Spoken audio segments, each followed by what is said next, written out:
Bonjour à tous. Affaire de corruption, ça prend de l'ampleur. Au niveau européen, bien sûr, de nouveaux États mis en cause, des ramifications, et maintenant au sein même de la Commission européenne, on se pose de sérieuses questions. La Commission d'Ursula von der Leyen, je vous explique tout ça dans un instant, mais aussi la Macronie, rebondissement dans l'affaire McKinsey. Il se passe des choses en ce moment. Il se passe sacrément des choses dans ces dernières semaines de révélations. Et on a l'impression qu'il y a un grand coup de balai qui commence à être donné. Mais attention, pas de naïveté, nous ne voyons que la face émergée de l'iceberg. Il ne faut en rien relâcher la pression. Et vous inquiétez pas, nous ne la lâcherons pas. Je vous explique tout cela de manière très concrète dans cette vidéo, dans les secondes et les minutes qui viennent. On se retrouvera ce vendredi 16 décembre à 18h, un peu plus tôt que d'habitude, pour notre rendez-vous hebdomadaire, ce direct ici sur cette chaîne. Je prends vos questions en direct, l'actualité nationale et mondiale en direct ensemble. Je vous attends, faites venir des gens qui n'ont peut-être jamais participé à nos directs. C'est à 18h ce vendredi 16 décembre sur cette chaîne, tout simplement. Et puis je vous attends en manifestation, cortège national de la résistance, ça va être énorme. Il y a des gens qui viennent de partout. C'est ce samedi 17 décembre, rendez-vous Paris, 14h, place des Victoires. Venons avec des drapeaux français, venez en famille avec du monde, parce qu'il y aura aussi une magnifique ambiance de Noël qui va réchauffer nos âmes et nos cœurs, aussi par le combat. Et oui, on se bat pour tout simplement la liberté, la dignité, la souveraineté, l'humanité, la paix. Réintégration des suspendus, non au masque obligatoire, soutien à nos artisans commerçants menacés par l'explosion des prix de l'énergie, fin de cette politique d'appauvrissement, défense de nos libertés, de notre humanité. Je vous attends très nombreux, venez de partout, je sais qu'on sera très nombreux, il y aura beaucoup de personnalités de la résistance qui seront là. D'ici là, abonnez-vous à cette chaîne YouTube, le petit bouton en dessous, vous cliquez, c'est instantané, c'est gratuit. Désolé d'insister, mais il est important que vous soyez abonné à cette chaîne si vous n'êtes pas encore, si vous voulez bien en tout cas le faire, parce que grâce à cela, les algorithmes de YouTube vont recommander ces vidéos à des internautes qui ne nous connaissent pas encore. C'est comme ça que ça fonctionne, c'est comme ça qu'on élargit le cercle de la résistance. Grand merci donc à ceux qui se sont abonnés récemment à la chaîne et à ceux, je le sais, qui vont le faire dans les secondes qui viennent. Eh bien, je vous attends, patriotes. Faites-vous ce cadeau de Noël, cette carte orange d'espérance. Adhérez ou reprenez votre adhésion annuelle. C'est d'ailleurs le même lien. Il est en premier lien sous la vidéo en description. Il est également en lien en commentaire épinglé. Il sera dans les dernières secondes de cette vidéo en lien en cliquant sur votre écran.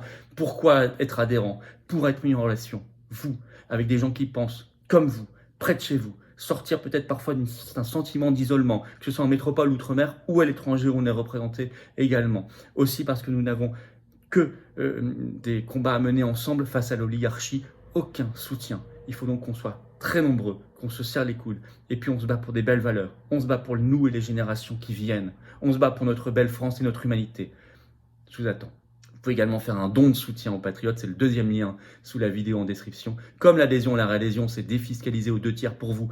Pensez-y à la défiscalisation avant le 31 décembre 2022, c'est la fenêtre d'opportunité. Ensuite, les compteurs fiscaux sont remis à 0 au 1er janvier 2023. Les dons supérieurs à 500 € ont un service personnalisé, c'est expliqué sur le site des Patriotes, mais dans tous les cas, c'est utile, vital, parce qu'on n'a pas 1 euro de financement public cette année, et défiscalisé. Bravo du fond du cœur, sincèrement, aux donateurs et aux réadhérents, bienvenue, aux nouveaux adhérents patriotes. Allez, affaire de corruption, ça prend de l'ampleur, mais vous savez, il y a une boîte de Pandore grande ouverte, notamment dans l'Union européenne, avec de nouvelles révélations, alors faites par la radio-télévision belge francophone, la RTBF, ce 14 décembre. Le titre « Parlement européen après le Qatar, le Maroc soupçonné de corruption ». Et je crois qu'on n'est pas au bout de nos surprises. On en apprend chaque jour. Je cite l'article de la RTBF, c'est ce qui ressort de différents documents. Un ex-eurodéputé italien qui s'appelle Pier Antonio Panzari, je cite, au centre des soupçons, je cite toujours, il y a existence de cadeaux reçus de la part d'un diplomate marocain, actuellement ambassadeur du Maroc en Pologne. À noter que cet ancien député européen italien présidait en 2015 la commission Union européenne-Maroc comme par hasard. Et effectivement, nouvel article du Monde le 15 décembre, pour titre « L'enquête fait apparaître l'implication du Maroc ». Des perquisitions ont été menées en Italie, nous dit Le Monde, et un assistant parlementaire et actuel compagnon de la vice-présidente du Parlement européen, celle qui est en prison actuellement, je cite Le Monde, est passé aux aveux. Je cite toujours, il a admis faire partie d'une organisation travaillant pour le Qatar, mais aussi le Maroc. Et pour qui ? On apprendra peut-être davantage. À tel point que le ministre belge de la Justice, ce 14 décembre, a parlé de soupçons de corruption, je cite, par différents pays. Par ailleurs, l'affaire sur le Qatar, la première affaire, est de plus en plus tentaculaire et grave. Je vous lis un extrait de cet article du Monde. Montant beaucoup plus important, c'est le sous-titre. Une autre révélation a été apportée mercredi par l'ONG Transparency International, selon laquelle Alessandro Ciocchetti, le chef de cabinet de la présidente du Parlement, Roberta Metsola, nommé en septembre au poste clé de secrétaire général de l'Assemblée, avait eu cette année 2 rencontres avec les autorités qataries. En fait, l'ambassadeur du Qatar auprès de l'UE et de l'OTAN. Ce serait bien aussi d'aller creuser du côté de l'OTAN, hein. Petite parenthèse. Je cite toujours Le Monde. Lors du vote sur la nomination du secrétaire général contesté par Transparency auprès de la médiatrice de l'Union, Madame Kaili, celle qui est aujourd'hui en prison, s'était désolidarisée du groupe socialiste pour soutenir Monsieur Ciocchetti. L'ONG réclame dès lors que l'enquête s'intéresse au contenu de ces rencontres avec les Qataris. Bon, on va en apprendre, vous allez voir. Mais ça s'étend à la Commission européenne. Article de Politico du 12 décembre, je cite, la salle de presse de l'Union européenne explose alors que, c'est le titre, alors que une Ursula von der Leyen esquive des questions sur les liens de Chinas avec le Qatar. Qui est Chinas? Margaritis Chinas, c'est un de ses vice-présidents à la Commission européenne. Et qui est grec et qui a tweeté le mois dernier. Il a mis des tweets qui sont en ligne, qui ont fait l'éloge des réformes du travail au Qatar. Oh, attention, parce que ça, la dernière qui a fait ça, c'est la vice-présidente du Parlement européen qui est aujourd'hui en prison. Interrogée sur son cas et les soupçons autour de lui, en conférence de presse, Ursula von der Leyen, je cite Politico, a gardé le silence. La porte-parole adjointe de la Commission européenne a ensuite mis fin aux questions des journalistes, brutalement.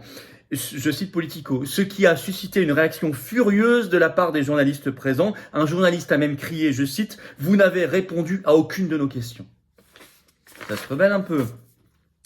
Le lendemain, 13 décembre, Margaritis Chinas, donc vice-président de la Commission européenne, s'est défendu. Je le cite, « Tout au long de l'année, toutes mes déclarations publiques sur le Qatar sont entièrement 100% compatibles avec la position de la Commission européenne. » Oui, soit ça le disculpe lui, soit ça veut dire que toute la Commission européenne est impliquée. À choisir. Et lui, il ajoute, pour moi, après 32 ans de service public, il n'y a que de la lumière. Que de la lumière. En tout cas, les taux se resserrent autour de la Commission européenne et d'Ursula von der Leyen. Mais vous savez, il y a l'affaire derrière de ces textos avec le PDG de Pfizer. Ça, on n'a pas oublié, c'est aussi une autre affaire. Ça rebondira, vous inquiétez pas. En France, la Macronie, McKinsey, perquisition. On l'a appris par Le Parisien, confirmé par l'AFP ce 14 décembre. Perquisition a eu lieu le 13 décembre, je cite, dans les bureaux parisiens du cabinet de conseil McKinsey et au siège du parti Renaissance, c'est-à-dire le nouveau nom d'En Marche, le parti macroniste. Mais aussi, je cite, à celui de l'association de financement du parti. Ces perquisitions ont été conduites par les juges d'instruction dans le cadre des 2 informations judiciaires qui ont été ouvertes en octobre 2022 dans l'affaire McKinsey. On en a parlé sur cette chaîne à l'époque. On remarquera quand même que nous, Le Parisien et l'AFP, nous apprennent ces perquisitions à quelques heures à l'époque de la demi-finale de la Coupe du Monde. Vous savez, donc c'est percuté par l'actualité. Je pense que là, c'est pas totalement anodin non plus. Il faut que ça passe quand même le plus inaperçu possible. Et ben nous, on en parle ici. Mais ce qui est intéressant, c'est d'où viennent ces plaintes sur McKinsey. Et vous allez voir que c'est accablant. Et là, nous, on a un article de la presse spécialisée un site qui s'appelle Consultor, qui a fait un article le 9 décembre. Le titre « Consultants et politiques, les dizaines de plaintes et signalements qui amènent la justice à enquêter ».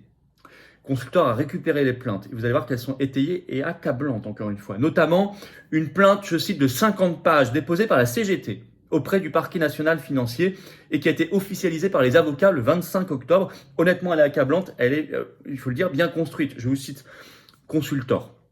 La plainte que Consultor s'est procurée se nourrit de plusieurs des polémiques qui ont étayé depuis 2 ans les débats en France sur la pertinence de faire intervenir des consultants dans le secteur public. La plainte revient par exemple sur l'utilité de ces missions pour l'État. Je cite, « Des prestations inutiles ou redondantes ou encore des prestations sans suite ont été payées par les ministères et administrations, et ce, alors même que des évaluations négatives étaient rendues en parallèle. Il s'agit de plusieurs millions d'euros qui donc ont été dépensés pour des missions aux résultats plus que contestables, écrivent les avocats de Bourdon et associés dans la plainte. Sur le trafic d'influence, je cite toujours, la plainte tacle l'investissement à titre privé d'un certain nombre de consultants auprès d'Emmanuel Macron. Je cite toujours, le nombre important de consultants du cabinet McKinsey travaillant gratuitement à la campagne de Emmanuel Macron et l'utilisation en parallèle d'une adresse électronique professionnelle par à minima Karim Tadjedine ne peuvent qu'interroger, note la plainte. Sur la prise illégale d'intérêt, les fédérations CGT plaignantes voient avec suspicion la proximité ancienne entre Emmanuel Macron et plusieurs partners de McKinsey ou anciens partners du cabinet. Sont scrutés les passages de McKinsey à En Marche ou à la politique plus largement, dans un sens ou dans un autre. Fin de citation. Au même moment où on apprend que la Cour des comptes s'était déjà étonnée en 2021 dans un rapport secret et qui a été révélé par Le Monde le 12 décembre, de cette politique de McKinsey, notamment en matière de Covid et de vaccination. Ça, c'est intéressant.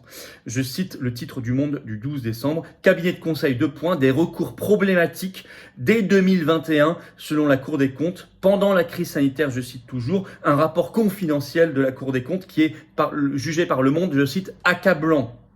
Notamment, qui explique toutes les astuces pour payer McKinsey. Je cite, selon la Cour, il a ainsi été considéré que la stratégie vaccinale pouvait être rattachée à la transformation publique. Ce rattachement apparaît largement artificiel. Tout ça pour faire des contrats, etc.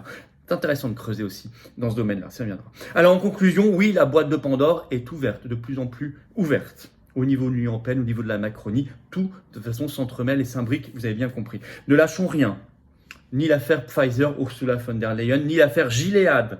N'oubliez pas le remdesivir. Ursula von der Leyen, commandée pour 1 milliard d'euros en octobre 2020. Ni l'affaire Ubergate, Rothschildgate, le patrimoine de Macron, non plus. Vous inquiétez pas, on lâchera rien, on n'oubliera rien. Il y a exigence de probité. Et on se bat. Et je vous demande de relayer, si vous voulez bien, cette vidéo en vous abonnant par exemple à cette chaîne YouTube, le petit bouton s'abonner. Profitez-en pour appuyer sur la petite cloche après pour recevoir les notifications automatiquement des futures vidéos et des futurs directs sur cette chaîne. C'est gratuit, c'est instantané de s'abonner à la chaîne et ça permet d'être mieux repéré par des gens qui ne nous connaissent pas encore. Et on file vers le demi-million d'abonnés. On fera un événement ensemble. Vous allez voir, ça sera grandiose. Je vous attends ce vendredi 16 décembre à 18h, un peu plus tôt que prévu, pour le direct sur cette chaîne. Je prends vos questions en direct et on regarde l'actualité la plus brûlante ensemble en direct. Soyez là. Soyez là aussi samedi 17 décembre, rendez-vous 14h, Paris, place des Victoires, cortège national de la résistance, ça va être énorme, beaucoup de personnalités de la résistance, venez, faites venir, ambiance de Noël en plus et de combat. Et puis, je vous demande de venir aux Patriotes, adhérez, réadhérez, faites un don de soutien, tout ça est défiscalisé aux 2/3 pour vous, profitez-en avant le 31 décembre 2022 pour la défiscalisation. Dans tous les cas, vous rejoignez une famille de combat et de cœur et de conviction. Et on se bat pour nous, nos enfants et nos petits-enfants, où qu'on habite en France, métropolitaine, outre-mer, ou à l'étranger même. Et c'est beau de se battre ensemble contre l'oligarchie pour un bel avenir. Le lien pour adhérer ou réadhérer, c'est le même, c'est le premier sous la vidéo en description. Vous le trouverez également en commentaire épinglé dans quelques secondes en cliquant sur votre écran. Pour faire un don de soutien aux Patriotes, c'est le deuxième lien sous la vidéo en description, tout simplement. Bravo aux donateurs et aux réadhérents, bienvenue aux nouveaux adhérents Patriotes et vive la France.